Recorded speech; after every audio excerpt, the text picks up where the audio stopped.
Di akhir garis jam 3, dunia ini tak lagi milik manusia. Di bawah langit yang kelabu, di antara rintik hujan yang tak pernah berhenti, berdirilah sebuah rumah tua yang menyimpan rahasia kelam. Kisah ini bukan sekadar cerita horor biasa, melainkan sebuah peringatan tentang rasa ingin tahu yang terlalu dalam, tentang seni yang melampaui batas, dan tentang sebuah boneka kertas yang menjadi pintu gerbang menuju dunia yang seharusnya tetap terkunci.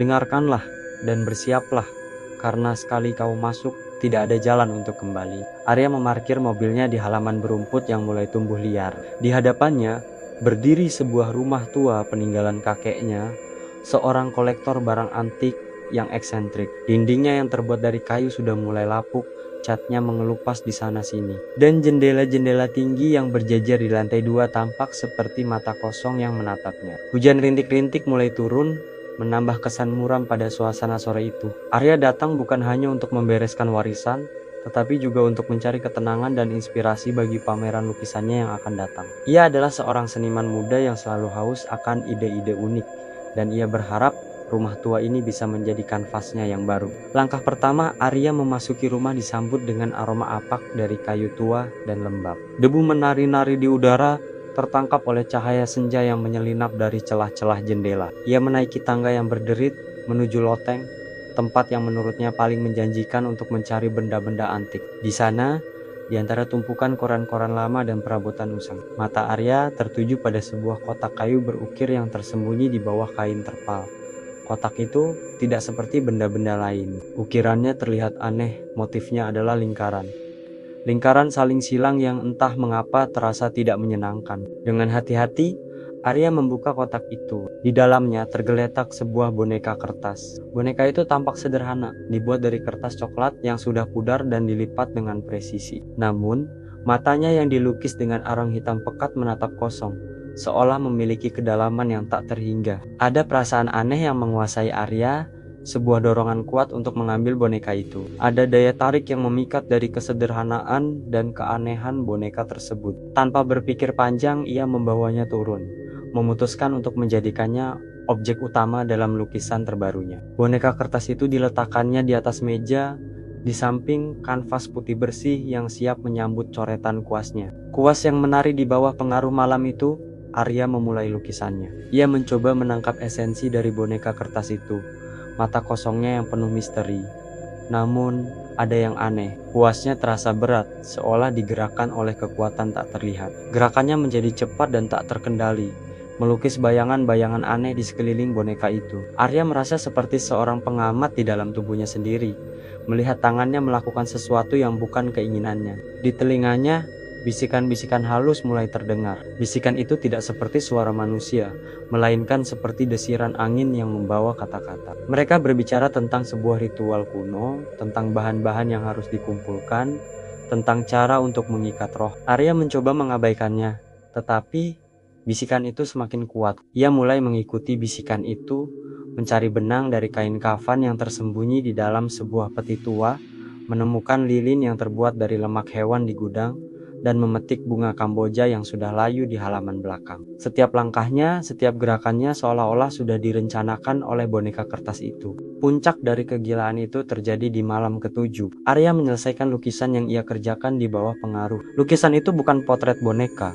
melainkan sebuah visualisasi dari ritual kuno yang diceritakan oleh bisikan-bisikan itu. Di tengah lukisan, ada simbol pentagram yang terbalik, dan di dalamnya boneka kertas itu diletakkan. Arya yang kini sepenuhnya berada di bawah kendali, menancapkan jarum kecil ke jantung boneka kertas itu, tepat seperti yang ditunjukkan dalam lukisannya. Malam kebangkitan. Saat jarum itu menusuk kertas, seluruh rumah bergetar. Angin dingin yang menusuk tulang menerpa Arya, meski semua jendela tertutup rapat. Lampu-lampu padam dan seluruh ruangan menjadi gelap gulita. Hanya cahaya dari lilin-lilin di meja yang menerangi ruangan. Boneka kertas itu, yang tadinya diam, kini melayang di udara. Matanya yang dilukis dengan arang bersinar merah menyala, memancarkan aura mengerikan. Ia berputar-putar di tengah ruangan, seolah-olah menari dalam tarian kemenangan. Arya yang kini tersadar dari pengaruh merasa ngeri. Ia mencoba melarikan diri, tetapi pintu terkunci. Ia mencoba berteriak minta tolong, tetapi suaranya tercekat. Ia terjebak di dalam rumah bersama boneka kertas penarik arwah yang telah dihidupkan oleh tangannya sendiri. Kemudian, dari celah-celah di dinding, dari bawah lantai, dan dari sudut-sudut ruangan yang gelap, muncul bayangan-bayangan hitam. Mereka adalah arwah yang telah dipanggil oleh ritual boneka kertas itu. Ada arwah seorang wanita tua dengan wajah pucat, arwah seorang anak kecil yang tertawa tanpa suara, dan arwah seorang pria bertopeng yang membawa pedang. Mereka semua mengelilingi Arya, berbisik dan meratap. Mereka menarik-narik ujung bajunya, mencoba menyentuhnya, seolah-olah ingin menariknya ke dalam dunia mereka. Arya merasa napasnya sesak, jantungnya berdegup kencang seperti genderang perang. Rahasia buku tua dan pengganti yang baru dalam keputusasaan.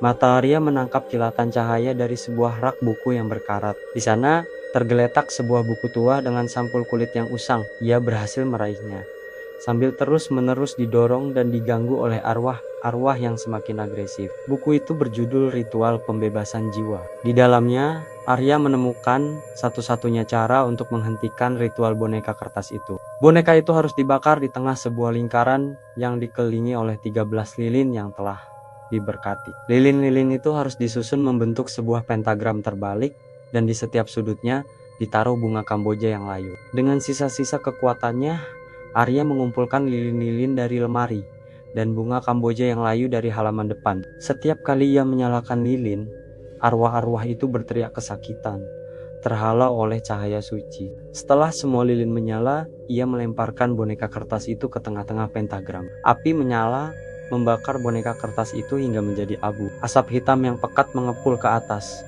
dan arwah yang berdatangan berteriak nyaring sebelum akhirnya menghilang. Rumah itu kembali tenang, hanya menyisakan suara hujan yang kini mulai mereda. Arya merasa lega, ia telah berhasil membebaskan dirinya.